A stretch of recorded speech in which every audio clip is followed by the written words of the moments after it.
आज कैबिनेट हुई है, किन किन मुद्दों को लेकर आज? छत्तीसगढ़ आदरणीय भूपेश जी के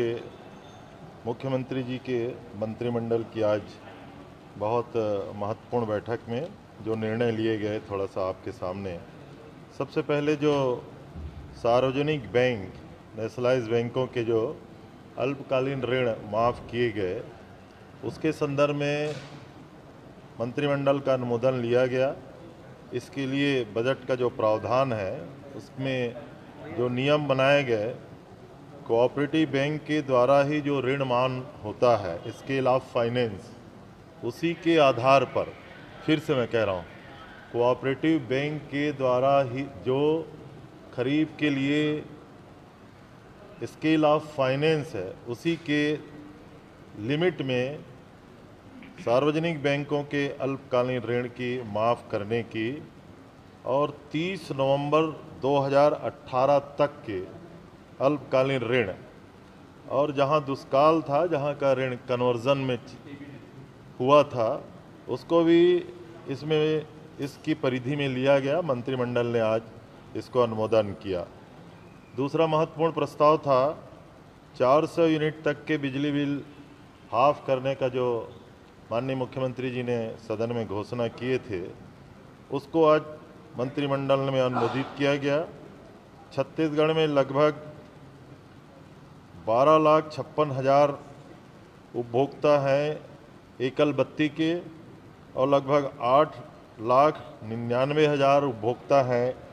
100 यूनिट तक जो फ्लैट रेट लिए हैं उनका, और शेष 24 लाख उपभोक्ता ये 400 यूनिट तक के बिजली के बिल को हाफ करने का जो मंत्रिमंडल में निर्णय लिया गया, उसमें ये कवर होंगे। तीसरा महत्वपूर्ण प्रस्ताव छत्तीसगढ़ भू राजस्व संहिता के संशोधन विधेयक के बारे में सदन में बहुत बार चर्चा हुई थी कि आदिवासियों की ज़मीन आपसी सहमति से कलेक्टर अधिग्रहण करेंगे करके उसको निरस्त करने का प्रस्ताव आया था। पिछली बार जब हम विपक्ष में थे तो इसकी मांग किए थे, मंत्रिमंडल ने उसको नस्तीबद्ध करने के लिए, मतलब वो कुल मिला के उस निर्णय को समाप्त करने के लिए नस्तीबद्ध करने का निर्णय आज के महत्वपूर्ण कैबिनेट में हुआ। छत्तीसगढ़ जो पिछली सरकार के समय से भू राजस्व संहिता, छत्तीसगढ़ भू राजस्व संहिता संशोधन विधेयक 2017 में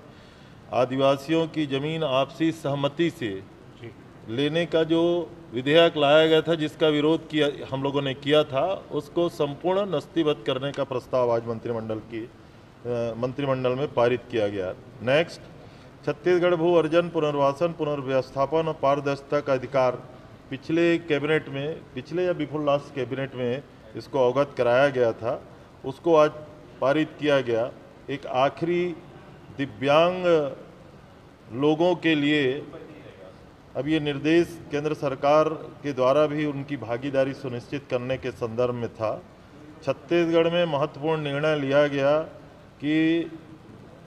नगरीय निकाय क्षेत्रों में, नगर पंचायतों में, नगर पालिकाओं में और नगर निगमों में दिव्यांग अगर कोई निर्वाचित या एल्डरमेंट नहीं आता तो शासन के द्वारा पार्षद के रूप में, जनप्रतिनिधि के रूप में उनमें से नामजद नियुक्त किया जाएगा, और कोशिश की जाएगी कि उसमें 50% दिव्यांग महिला हो। एक प्रस्ताव और आया, जो पहले राजीव आवास योजना थी पुराने समय से, और माननीय मध्य प्रदेश के समय से शहरी क्षेत्रों में, नगरीय क्षेत्रों में जिनको पट्टा प्रदान किया गया था, और उसमें अगर इंटर ट्रांसफ़र भी कोई हुए होंगे तो उसकी नियमितीकरण करने का प्रस्ताव आज की कैबिनेट में पारित किया गया। एक और प्रस्ताव सरगुजा, बस्तर और मध्य क्षेत्र, पहले आदिवासी क्षेत्र विकास प्राधिकरण सरगुजा और बस्तर क्षेत्र का छत्तीसगढ़ में कार्यरत था।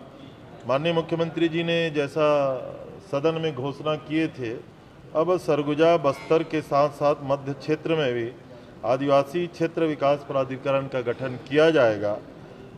सरगुजा में संपूर्ण सरगुजा संभाग, बस्तर में संपूर्ण बस्तर संभाग और मध्य क्षेत्र में शेष रायपुर, दुर्ग और बिलासपुर संभाग के अधिसूचित क्षेत्र शामिल किए जाएंगे। और जैसा कि माननीय मुख्यमंत्री जी ने पहले भी घोषणा किया है कि इन आदिवासी क्षेत्र विकास प्राधिकरण के अध्यक्ष उन्हीं क्षेत्र के शासन के द्वारा नामजद आदिवासी विधायक उनके अध्यक्ष होंगे और तीनों विकास प्राधिकरण में 2-2 उपाध्यक्ष होंगे। एक अंतिम निर्णय रेत खदान के बारे में पहली पंचायती राज संस्थाओं को सौंपा गया था, नगरीय निकायों को सौंपा गया था। विधानसभा में माननीय मुख्यमंत्री जी ने घोषणा किया है कि जिन संस्थाओं के पास रेत की खदानें थीं, वह पहली घोषणा तो ये कि संपूर्ण खदानें CMDC के मार्फत चलाई जाएंगी और जिन स्थानीय निकायों के पास ये संस्थाएं थीं और उनको रॉयल्टी के रूप में, जैसा उनका स्टेटमेंट है, हर वर्ष जितनी राशि, चूँकि हर साल वो गवर्नमेंट को अपना स्टेटमेंट देते हैं, उनको सौंपा गया था तो रॉयल्टी कितनी प्राप्त होती थी, तो 25% अधिक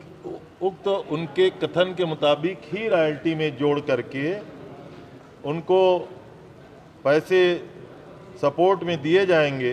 और संपूर्ण प्रदेश की रेत खदान CMDC के द्वारा संचालित किया जाएगा। अब इसकी लोडिंग, अनलोडिंग, रॉयल्टी और राज्य के बाहर जाने के संदर्भ में नियम बनाए जाएंगे। आज मंत्रिमंडल में इतने सारे निर्णय हुए हैं जो आपके सामने अवगत कराया।